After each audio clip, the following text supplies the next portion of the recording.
Let's talk numbers. 720 and 1,455. Those are the days. 720 until the midterm election and 1,455 until Vice President Vance is the Republican nominee seeking his presidency. This is the warning. People are depressed, angry, searching for answers. There's finger pointing, recriminations, blame gaming, and a lot of it is deserved. Much of it is necessary because 720 days from now, it has to be a bad day for Donald Trump and the corrupt rubber stamp MAGA Congress. Practice it. Get used to saying it. This should be the talking point, starting immediately. MAGA's corrupt rubber stamp Congress. The other thing that Democrats who are flat on their back should start practicing, because it will melt down Donald Trump's fragile ego, are these words: President Vance and President Musk. Every time, according to MAGA, that they feel like they've won something, Democrats should respond by crediting it to co-presidents Vance and co-president Musk. The Democratic position rhetorically should be Donald Trump is feeble, Donald Trump is failing, and everything is run by Vance and Musk. This will cause chaos. The more chaos there is, the more infighting there will be. The more infighting there will be, the more insanity there will be. The more insanity there is, the more circular firing squads there will be.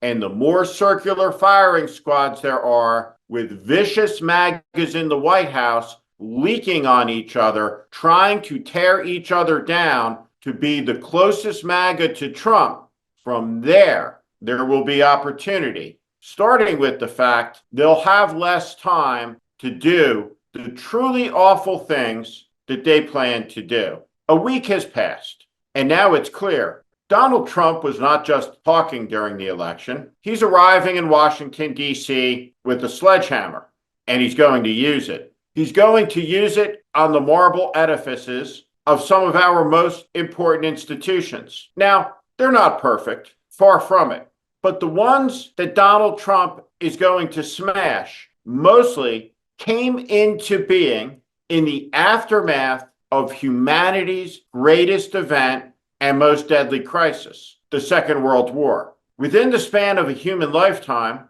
100 million people were snuffed out, killed, including millions of Jews. In the aftermath, the survivors, human civilization, led of course by the United States of America, committed itself to never again. Donald Trump Jr. is taunting the president of Ukraine as North Korean troops attack with Russian hordes in a criminal war. The lessons have been forgotten. We have reached the end of history. Like FDR said, nothing lasts forever.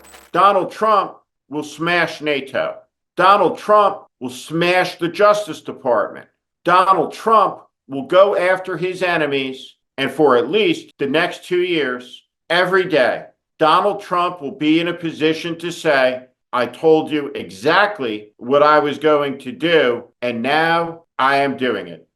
But we don't live in a dictatorship. We live in the most complex society in the history of human civilization, a constitutional republic that has endured for almost 250 years.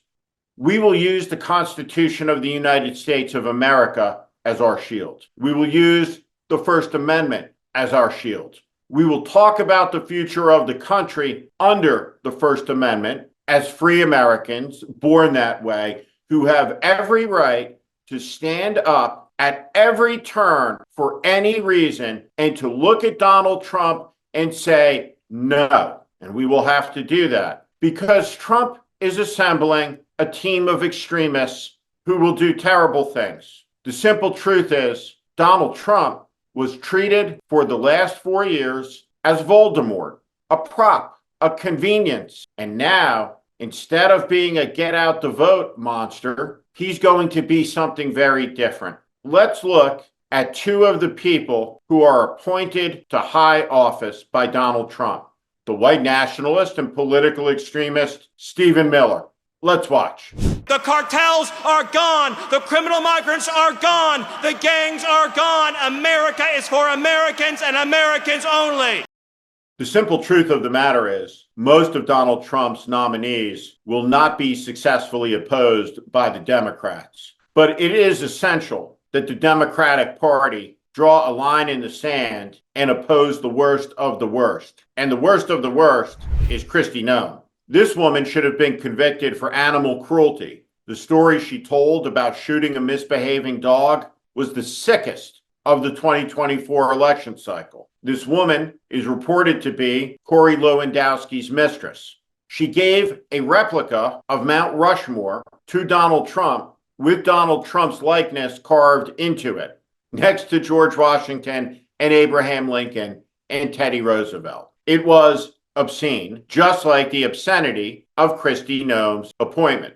Kristi Noem at Homeland Security is a sycophant with immense power, an incompetent small state governor who has no business whatsoever and no capacity whatsoever to manage a large portion of the federal bureaucracy. Kristi Noem is going to keep America safe? What a joke. She'll be paired with another extremist, the purported Attorney General of the United States, who can't wait to get the job, not to administer justice equally and fairly, not for the honor to be the chief law enforcement officer of the United States, instead to cage children. Democrats will not control the majority in the Senate, and there's a strong chance that Republicans will circumvent the confirmation processes altogether, allowing Trump to make recess appointments, giving these people full statutory power without the constitutionally required confirmations. It may be that Republicans discard the filibuster and operate the United States Senate on a simple majority.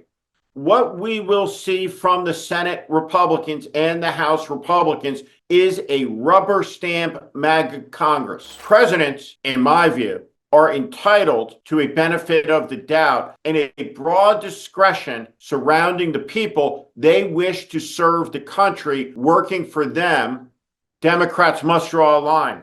Democrats will soon need to get up off their backs. And this is why it is so important for Senate Democrats to throw Chuck Schumer over the side. He is incompetent. He cannot communicate. He is a disaster who makes it more likely that there will be a MAGA Senate in 2 years as opposed to less likely.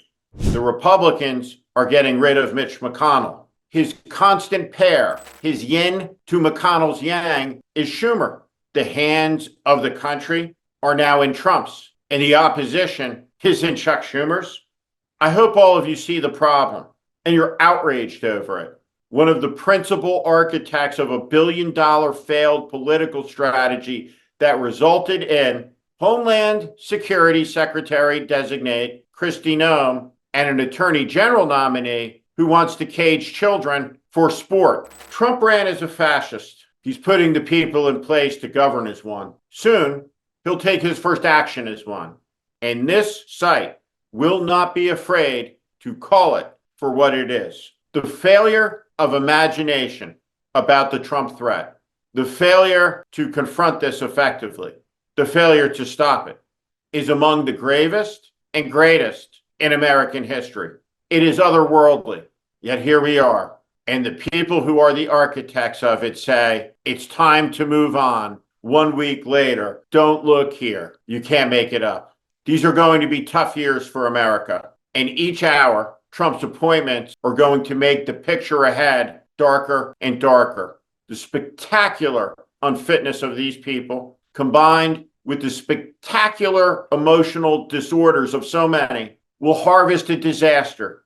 It's coming, but the country's resilient, and so are the American people. And out of this disaster, better will emerge. We'll find our way to it. Someone somewhere will rise up with a clarion voice that says, follow me. Do not be afraid. I am an American, and an American is a free person who believes in the dignity and liberty of others and will stand up and fight for the rights of others, no matter their skin color or their religion. because Americans believe in a mutuality of connection between all of us through all times. That's what freedom is. It's a gift that has been passed down to us. It has been handed to us so we may strengthen it and pass it down.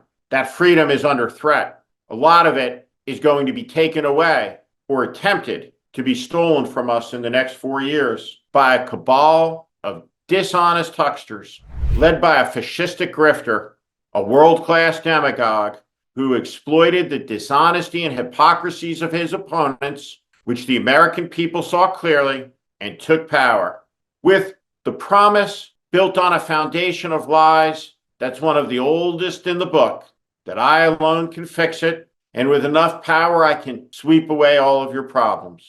It never works out that way.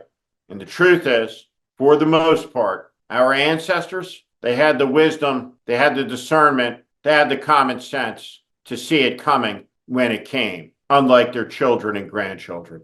But here we are. And the test of American character is not going to be how we wound up in this disaster. It's going to be how we get out of it. And in that, there will be much to be proud of. The American story rolls forward, but it's going to go in the wrong direction for quite a long while now. This is The Warning. I'm Steve Schmidt. This is The Warning, and I invite you to subscribe on our Substack, on our YouTube channel. Follow us. Welcome to the community.